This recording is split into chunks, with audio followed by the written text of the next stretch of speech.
quando você tem um fator de predisposição, um fator de risco, é como se você nascesse ali com a garrafa e que dentro você tem algumas bolinhas, né? O dia que você encher essa garrafa até o topo é o dia que você vai apresentar a sua doença, né? Mas eu posso ir combatendo a velocidade com que essa garrafinha está se enchendo.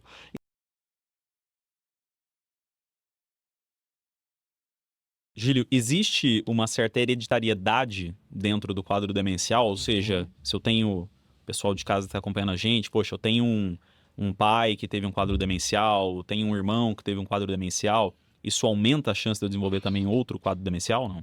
Existem os componentes genéticos, né, igual a gente está comentando, e acho muito importante que a gente olhe isso como um risco a mais que você está acrescentando, não como uma verdade universal de que eu vou desenvolver. Existem, lógicos, genes que vão te oferecer um maior risco, então esses colocam você a um grau maior de alerta.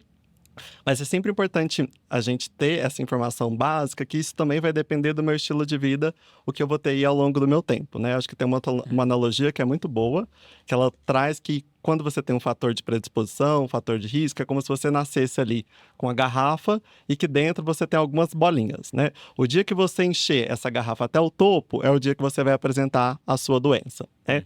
Então, ao longo da vida, pode ser que eu tenha um estilo de vida ruim, um sono ruim, não tenha relações sociais, tenha uma má alimentação. Então, eu vou enchendo essa garrafinha, encho ela muito rápido. Chego no gargalo e aí eu manifesto minha doença. Mas eu posso ir combatendo a velocidade com que essa garrafinha está se enchendo. Então, tipo, se eu tenho um bom estilo de vida, se eu tenho uma alimentação saudável, se eu tenho um sono reparador, né? Se eu tô ali bem descansado, eu vou subindo a altura dessa garrafa, além de não estar acrescentando novas coisas dentro dela. Então, acho que essa visão é muito importante para a gente não se ater nesse fatalismo que tem, né, um aspecto comercial envolvido nisso hoje, né? Já que a gente está falando então dessa pesquisa, né? Por mutação, quero saber se eu tenho ou não, se é predisposição. Mas se a gente voltar um passo atrás, a gente vai ver que o que a gente tem para mudar isso é uma coisa básica, é o arroz com feijão, né? Que é realmente manter um estilo de vida saudável. Mas existe sim esse componente, mas ele não é algo realmente fatalístico, algo que você vai realmente, nossa, eu vou desenvolver por conta dessa mutação que eu tenho, né? Perfeito. A gente vai falar mais sobre esses hábitos de vida que, querendo ou não, são o foco aqui da Outlive, e talvez esse ponto que você trouxe do conhecimento genético, que é ótimo, né? É ótimo que a gente tenha mais conhecimento, que a gente saiba um pouco mais sobre fatores que se predispõem que o paciente tem, até porque esse paciente, por exemplo, ele pode tomar mais medidas protetivas para que ele não evolua para um quadro demencial.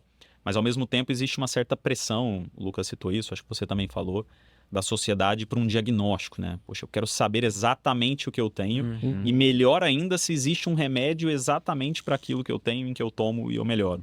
Então, é o pessoal tomar um certo cuidado também. E isso muitas vezes acaba, principalmente na parte de saúde mental, né?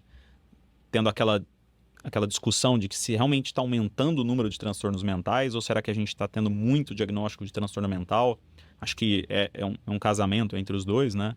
Mas é importante que o pessoal fique atento a isso. Lucas, acho que, querendo ou não, dos quadros demenciais, a doença de Alzheimer, ou a demência na doença de Alzheimer, é um dos principais, tanto para a população geral, até mesmo pela medicina. Existe muita pesquisa em relação a isso, umas boas, outras não tanto, mas acaba sendo um assunto muito em foco.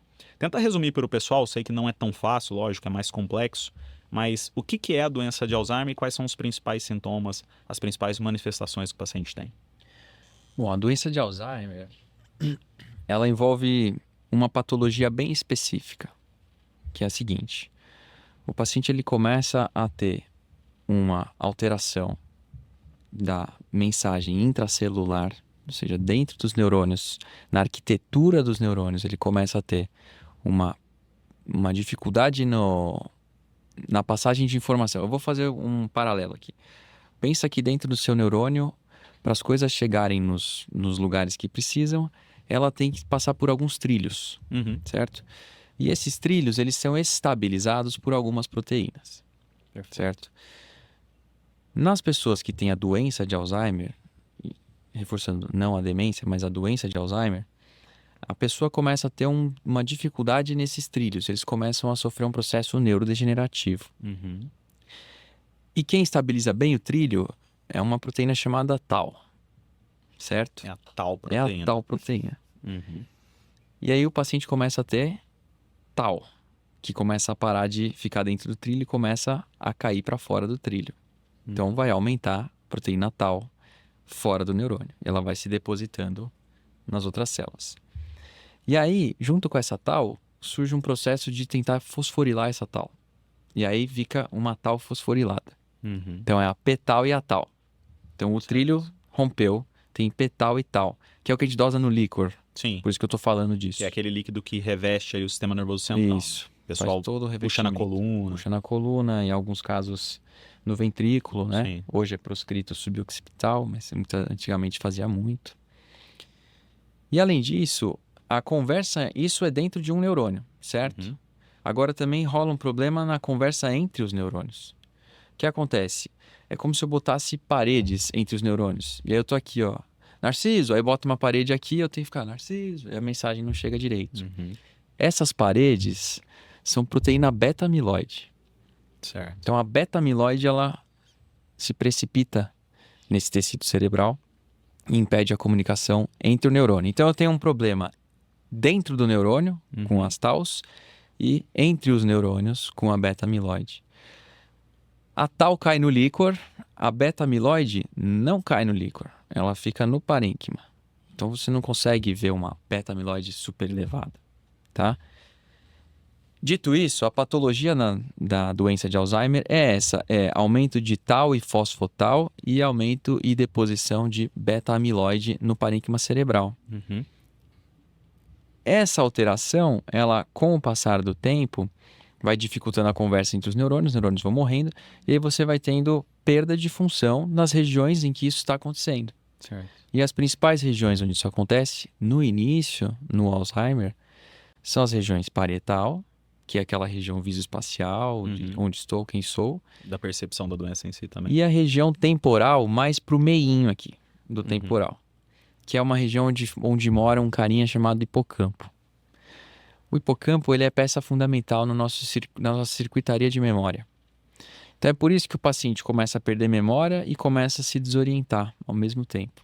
Então essa é a doença de Alzheimer entrando em fase de demência, tá? Então a patologia Alzheimer é essa, é beta-amiloide e tal. E a demência é quando isso se torna clínico, certo? Por que a gente sabe tanto sobre a patologia? Porque tem muito estudo para criar droga para acabar com essa progressão patológica. Ainda não é muito clinicamente validado, né? Não tem muita coisa que comprova que eu reduzir a quantidade de beta-amiloide vai fazer com que eu não tenha demência, tá? Então, as drogas são muito promissoras. A gente está super empolgado, mas a gente tem que ter o pé no chão, porque essas drogas anti-amiloide, essas terapias anti-amiloide, se você escrever no Google, aquela terapia anti-amiloide, vai aparecer um monte de coisa. Elas não podem ser vendidas como um milagre, porque elas não são um milagre. Pelo contrário, atualmente elas fazem mais mal do que bem. Então tem que ter muita indicação. É só em casos de pesquisa, né? Ainda não validou que tem um benefício clínico. Então, já estou pincelando o tratamento, mas é só porque a gente entrou na patologia e é uma coisa indissociável. Tá? Então, mas esse é o resumo da doença de Alzheimer. E ter, por exemplo, aquilo que a gente falou do Thor, do cara do Thor, é você ter uma predisposição aumentada a ter essa patologia, beta-amiloide e tal, fosfotal. Entendeu? Perfeito.